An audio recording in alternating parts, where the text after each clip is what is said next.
But sooner or later, they will be introduced to the concept of funding. And it's good to keep in mind that it's also dependent on the continents, perhaps, and in the countries, particularly how the research is run and how much aid you can have from the institution also, and how much aid you have to gather from funding. This is, I guess, the early introduction to funding concept. Let me say at this point also that for the application for funding, as a young researcher, one should not wait too long. So this can already start before actually finishing the PhD, that one might apply to funding and agencies to get funding for a postdoctoral appointment or some exchange program. So it really starts in earlier career. And then it has the advantage that even if it doesn't work out, often there is a second opportunity to get a position or continue in research. But then one still has gotten some insights and went through the process of submitting a proposal and knows from the feedback what one did wrong or what one could do better in the future time. And let me also mention that many of them research grants are really targeting young researchers. And often there is also a constraint on how long you're allowed to be after your PhD defense to submit some of the grants. And that one should try to not miss these deadlines and try to submit some of the proposals. And there are many opportunities, both national ones, I mean, either from Germany or from US or from the European Union, where one should really try to get into and try to apply. Of course, the current supervisor is always a good point of information, and one should talk to the people in the department. They know what is possible to apply and what is prosperous.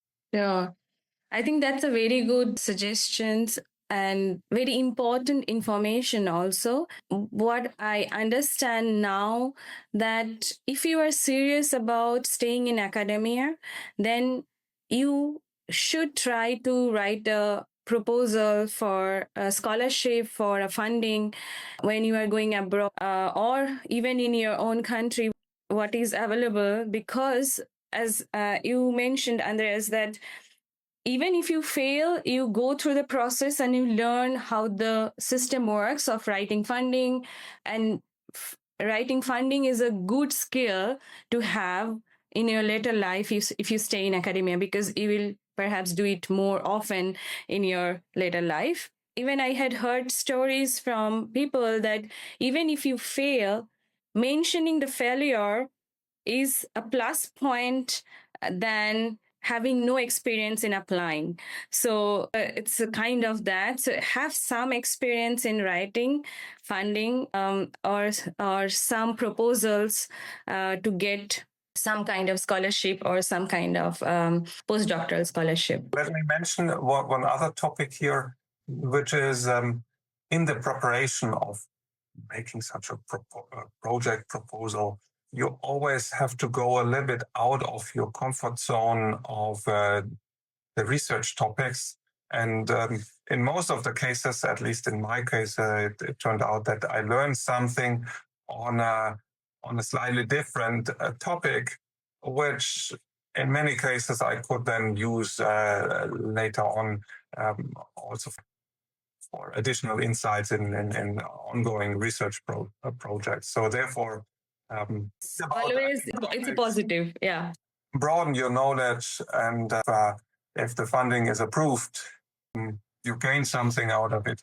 If it isn't approved, you also gain something out of it because either you know a little bit more about this other topic, or you even might know why your proposal was not considered to be as good, because there are some concerns about the research methods or the prosperous of positive outcomes, which other researchers might have in the reviewing process. So, or it broadens your perspective of problem solving and gives you idea, as you said in your personal experience, that you could use some ideas and tools your current problem. So that's always again thank you for pointing this out.